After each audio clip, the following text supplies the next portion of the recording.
Donc, je suis Emmanuel Topy, spécialiste en reproduction animale. Donc, auparavant, je viens de quitter l'école vétérinaire de Nantes et là, je crée ma société Anirepro d'activités spécialisées en reproduction et une banque de semences qui va intervenir dans le nord de la France, alors Reims, Lille, Rouen, dans des centres existants et on va partager aussi la banque de semences avec Atlantia à Nantes. Voilà pour la présentation. Donc aujourd'hui, je vais parler de coronavirus en élevage canin et félin. Donc en gros, quelles sont les problématiques dans un contexte d'élevage? Je ne vais pas forcément m'attarder trop sur l'aspect médecine interne de la PIF, même si on va en parler quand même, mais c'est plus comment ça se passe en élevage. Je remercie aussi les organisateurs de m'avoir invité. C'est toujours très plaisant de pouvoir échanger avec les éleveurs et autres vétérinaires. Donc, les coronavirus sont des virus d'actualité avec tout ce qu'on a vu en 2020. Il y a parfois des confusions. Par exemple, on nous demande, il arrive souvent, on me dit: «Oui, mon chat, mon chien a été testé positif au coronavirus». Oui, mais quel coronavirus? Est-ce que c'est le sien? Est-ce que c'est, Alors des fois, les gens s'inquiètent qu'il soit contaminé par le SARS-CoV-2. Mais en général, c'est simplement un coronavirus classique du chat ou du chien. Comme on l'a vu juste avant, on a un tropisme entérique et respiratoire chez les mammifères. Là, c'est ce qui va nous intéresser chez le chat, chez le chien. Et du coup, quelles sont les problématiques en élevage? Chez le chien, je vais passer assez rapidement et je vais développer un petit peu plus le chat vu que c'est plus fréquemment rencontré, on va dire. Chez le chien, on a 2 coronavirus qui ont été découverts assez récemment pour l'aspect respiratoire, donc le CR-CoV qui fait partie du groupe 2, qui est assez proche du coronavirus des bovins.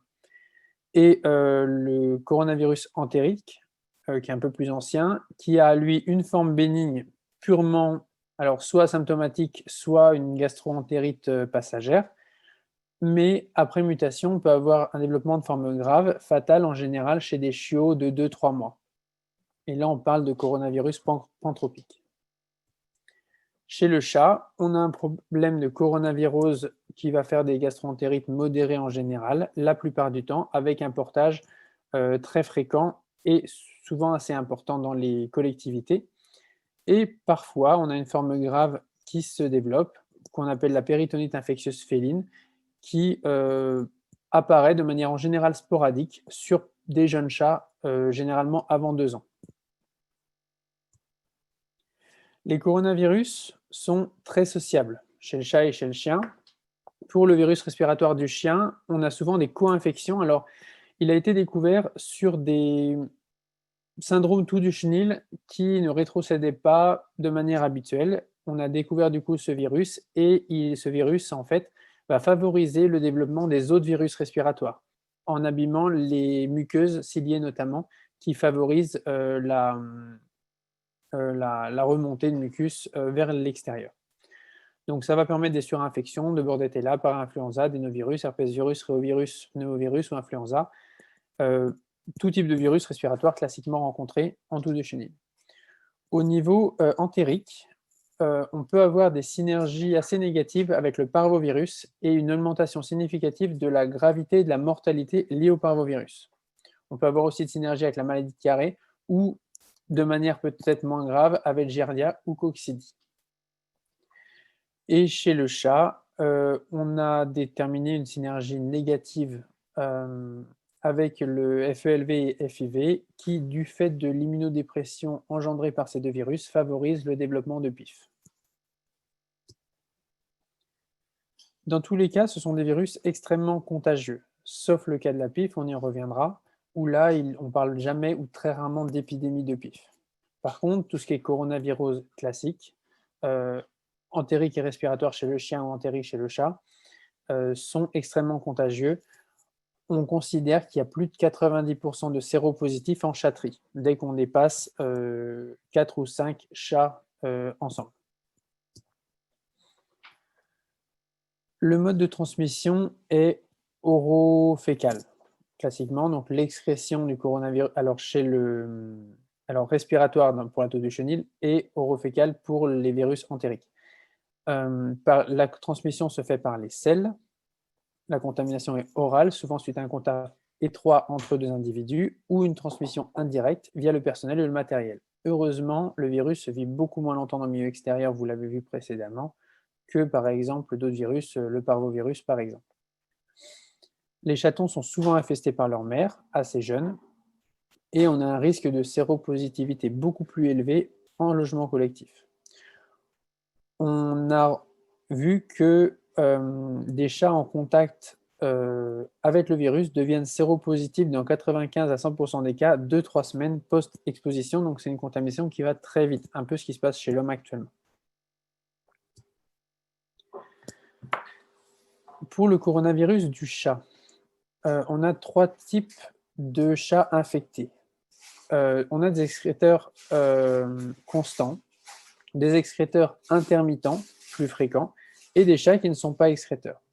On a souvent une persistance du virus dans le côlon, et ce qui fait qu'en fait, les individus dans une chatterie vont constamment se réinfecter d'individu en individu avec des mutations plus ou moins importantes du virus, ce qui fait qu'on a continuellement une circulation du virus et une amplification du virus. L'excrétion est augmentée chez les chatons. Elle est très corrélée, elle serait corrélée à la quantité de virus circulant. Et un chat qui deviendrait plus isolé ou qui a accès à l'extérieur, c'est-à-dire quand il n'y a pas un système de litière, le chat va aller faire à droite, à gauche dehors. On peut avoir une élimination du virus en 6 à 8 mois en l'absence de réinfection. Mais en pratique, dans une chatterie ou dans un élevage, on a souvent un portage chronique. Les formes cliniques. La plupart du temps, ces virus sont asymptomatiques, surtout lorsqu'ils ne sont pas associés à d'autres virus. On peut avoir une gastroentérite légère à modérée, que ce soit chez le chat ou chez le chien. Pour la toux du chenil, c'est surtout des co-infections, c'est-à-dire qu'on a rarement le coronavirus tout seul. Plusieurs virus ou bactéries travaillent de concert, on va dire, pour donner la toux du chenil. En ce qui concerne les formes généralisées, donc on a une mutation du virus qui permet chez le chat l'infection des macrophages et chez le chien, le virus va muter et aller infecter d'autres organes. Là, ces maladies sont généralement fatales. En ce qui concerne la PIF, on a souvent des porteurs sains qui vont déclarer une PIF quelques mois après une infection. Alors, c'est difficile à dire. En général, c'est à la faveur d'un stress, après une chirurgie, un déménagement, lorsqu'un reproducteur va être intégré dans un élevage ou lorsque le chat va être adopté par des particuliers. Là, on va avoir un stress qui va entraîner le développement de la PIF. La co-infection avec FIV-FELV élevé peut favoriser cela. Tout ce qui est sevrage également peut donner lieu à un stress. L'immunodépression, alors le stress conduit à une immunodépression dans une certaine mesure. L'immunodépression en général peut favoriser là aussi l'apparition de PIF. Quels sont les individus les plus concernés? En général, ce sont des chats de race pure, prédisposés le birman, le bengale, ragdoll, rex, abyssin ou himalayen. La lignée aurait peut-être plus d'importance que la race, ce qui expliquerait parfois dans certains élevages des contextes un peu pseudo-épidémiques. Souvent, ce sont des jeunes chats ou parfois de très vieux chats. Et il y aurait une possibilité que les mâles soient plus touchés, alors il y aurait peut-être un rôle des androgènes dans la réponse immunitaire, mais ce n'est pas clairement démontré. Pourquoi le coronavirus mute et donne la PIF? Il y a plusieurs hypothèses qui ne s'excluent pas forcément. En gros, il y a l'hypothèse de souche, virulente ou moins virulente, une hypothèse de mutation interne, en fait le chat serait porteur du coronavirus qu'il y a dans tout l'élevage, mais chez lui, pour une raison ou une autre, le virus va muter et va pouvoir ensuite infecter les macrophages et les monocytes et va pouvoir développer une péritonite infectieuse féline. À ce moment-là, en général, on considère qu'il est plus transmissible. C'est-à-dire qu'il est assez rare de retrouver ce virus dans les selles du chat et c'est pourquoi on a rarement un système d'épidémie autour de la PIF, je serais tenté de dire heureusement, sinon ce serait vraiment un autre problème. Il y a un rôle de la réponse immunitaire. Comme chez l'homme, on a remarqué pour la PIF que la réponse immunitaire de l'hôte était déterminante dans l'expression de la maladie. Chez l'homme, l'immunomodulation peut permettre d'aider dans le traitement des cas graves. Là aussi, chez le chat, ce sont des pistes qui ont été explorées. En résumé, la pathogénie est dépendante de la souche, de l'hôte et de l'environnement. Quand est-ce qu'on parle d'épidémie de PIF? Alors, quand il y a plus de 10% de cas confirmés de PIF ou une augmentation sensible du nombre de cas dans un environnement donné. Les hypothèses avancées sont pas forcément une transmission vraiment d'un virus d'un individu à l'autre, mais plutôt un gros portage global de coronavirus ou un coronavirus présent dans l'élevage qui nécessite moins de mutations pour arriver à au virus capable de développer une PIF.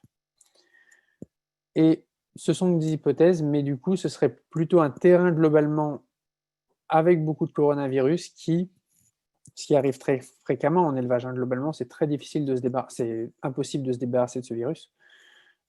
Mais certains virus sont mutés un peu différemment les uns des autres et du coup vont avoir un trajet moins long pour arriver à la PIF. Faut-il dépister le coronavirus? Et faut-il dépister la PIF sous réserve qu'on puisse le faire? On peut partir du principe que de toute façon, le coronavirus, on en a partout, chez le chat, chez le chien, que c'est quasiment ou très difficilement évitable en élevage ou en collectivité, et du coup, à la rigueur, pourquoi dépister? Comment on pourrait dépister? Pour faire simple, les deux grandes méthodes sont soit la sérologie, donc est-ce que l'individu a des anticorps contre le coronavirus? Est-ce que ce taux d'anticorps est élevé ou non? Le taux d'anticorps va augmenter en général 2-3 semaines après une exposition au virus. On a aussi la recherche du virus en tant que tel par RT-PCR. Alors pourquoi RT-PCR? Parce que vu que c'est un virus à ARN, ce n'est pas tout à fait la même technique qu'une PCR normale avec une recherche d'ADN. Mais en gros, c'est la même chose, c'est la fameuse PCR dont on parle dans les médias.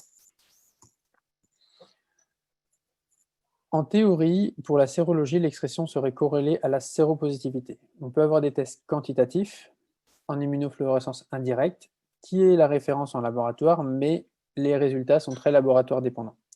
On a aussi des tests qualitatifs rapides qui permettent d'avoir, alors c'est un peu comme sur la photo, qui permettent d'avoir des résultats assez rapides en clinique directement. Pour la PCR, on va faire un prélèvement qui va dépendre en fait de notre suspicion. Si on cherche juste un virus digestif, on va faire des écouvillons rectaux, éventuellement de la salive.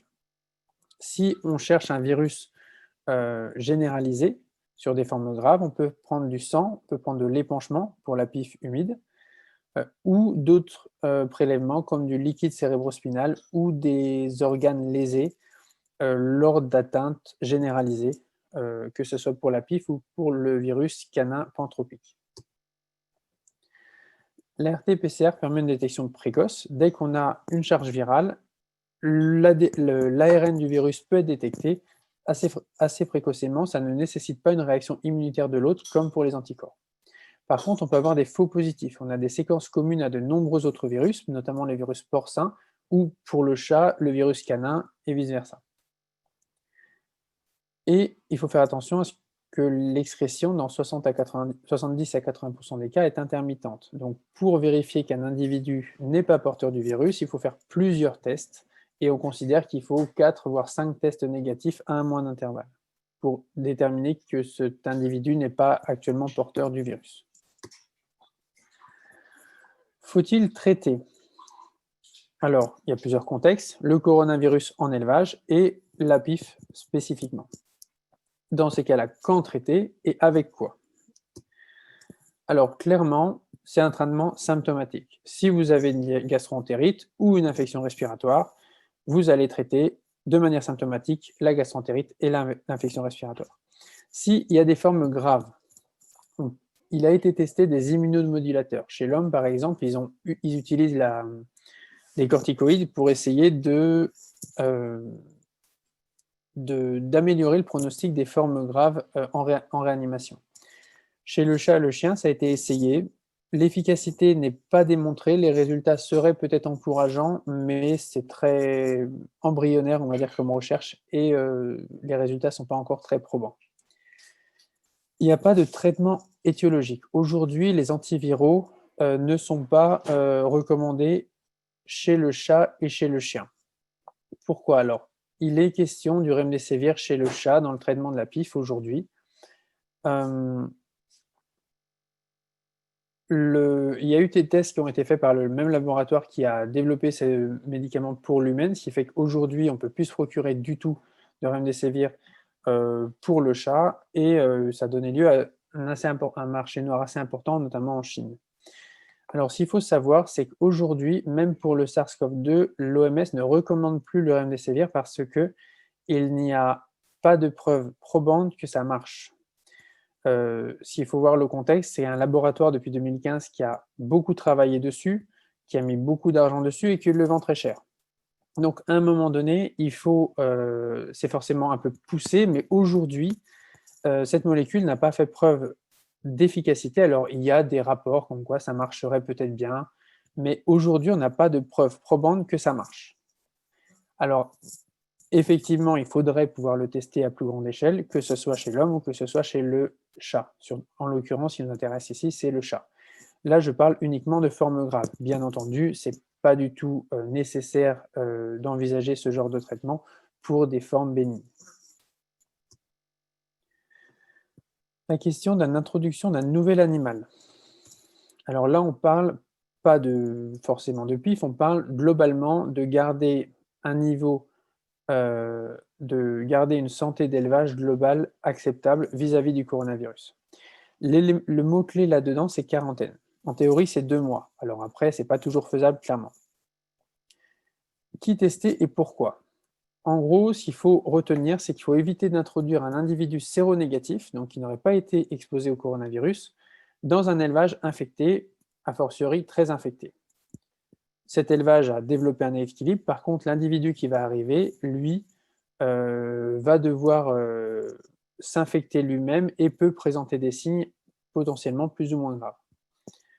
Il faut aussi éviter d'introduire, bien sûr, un individu séropositif si vous avez réussi à garder votre élevage sain jusque-là. Pour ça, il n'y a pas 50 solutions. Il faut faire des tests répétés, 4-5 tests, pendant une quarantaine où l'individu ne va pas être intégré à l'élevage. Pour les dépistages, on peut soit partir en sérologie, soit partir en RT-PCR. Ça à discuter un peu au cas par cas en fonction de ce qu'on recherche. Il n'y a pas une règle générale. Chaque élevage est très particulier dans son mode de fonctionnement, dans ses locaux, dans son microbisme ambiant. Donc on ne peut pas juste dire il faut faire comme ça et c'est tout. S'il faut retenir, c'est quarantaine dépistage. Après, les modalités exactes, ça va dépendre un petit peu de la situation. On introduit aussi un individu qu'après 12 semaines. Il faut se rappeler que plus l'individu est jeune, plus il va être sensible à une infection au coronavirus. Et du coup, on évite de les introduire trop jeunes. Il faut par contre pas penser coronavirus sur des mortalités très très jeunes. Je ne dis pas que ça ne peut pas arriver, mais des mortalités avant 2 mois, en général, on a d'autres suspects plus pertinents que le coronavirus.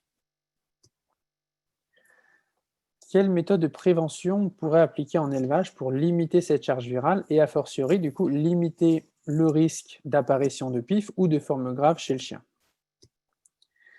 La prophylaxie. La prophylaxie sanitaire, c'est vraiment un élément clé, donc je ne vais pas m'attarder dessus parce que Anna-Mila va en parler tout à l'heure sur les différents germes qu'on peut rencontrer en élevage. Ce qu'il faut retenir, c'est qu'il faut diminuer la charge de contamination possible, c'est-à-dire en gros limiter les matières fécales et limiter la concentration d'individus.